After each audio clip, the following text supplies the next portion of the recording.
I have a confession to make. I fell again.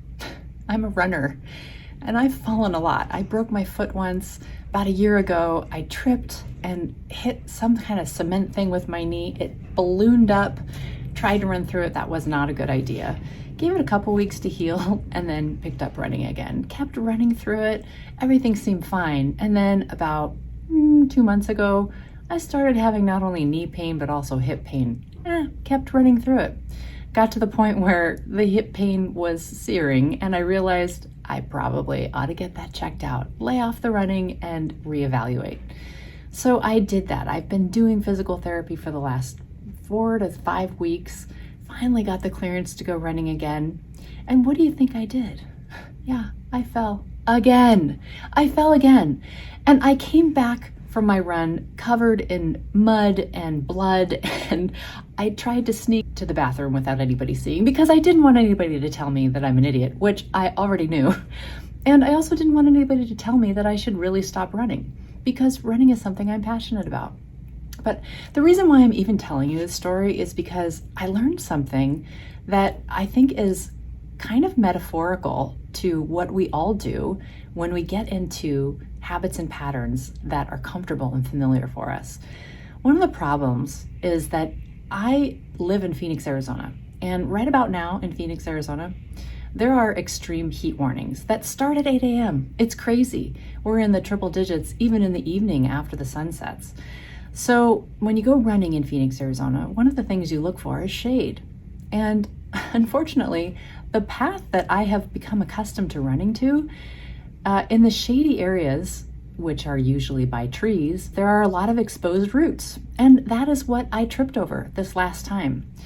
So some of the takeaways from this experience that I think are analogous to what we do every day in business, in organizations, as a part of our leadership, our work, our professional lives, is that we become accustomed to going down certain paths because they are familiar, because they are comfortable, because in the past they actually led to success.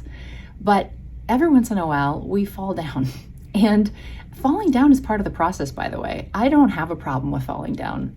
Getting back up, getting back in the game, whether that involves going through physical therapy, I have no issue with that. I will continue to get up as many times as it takes to keep on running. But what I realized is that I did have a choice. And the choice I had was very obvious to me, though I didn't choose it until my mind finally overcame my autopilot tendency to just continue traveling down the roads I was used to. It occurred to me on my run the other day, after having sufficiently recovered from my last fall, that perhaps I ought to pick a different path. Perhaps I ought to narrow my trajectory to the parts of my run that didn't have perilous tree roots sticking up out of the ground or cement blocks that I could potentially fall on. So I did that. And I thought I would pass it along because, for what it's worth, I think it's a good question to begin to pay attention to what are the paths that we travel in business, in life, in our professional and personal arenas that are not necessarily serving us in the best possible way, but we continue to travel them anyway because they're comfortable and because they're familiar. And if we can just become aware, and if we can just begin to recognize what it is that we can do to maximize our chances of staying upright, of staying in the game.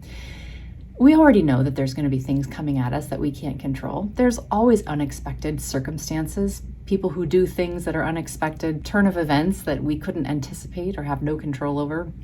But there are things that we choose, and sometimes we choose them without conscious thought, that if we can just slow down long enough to reevaluate and pick a different path, will make all the difference in the world.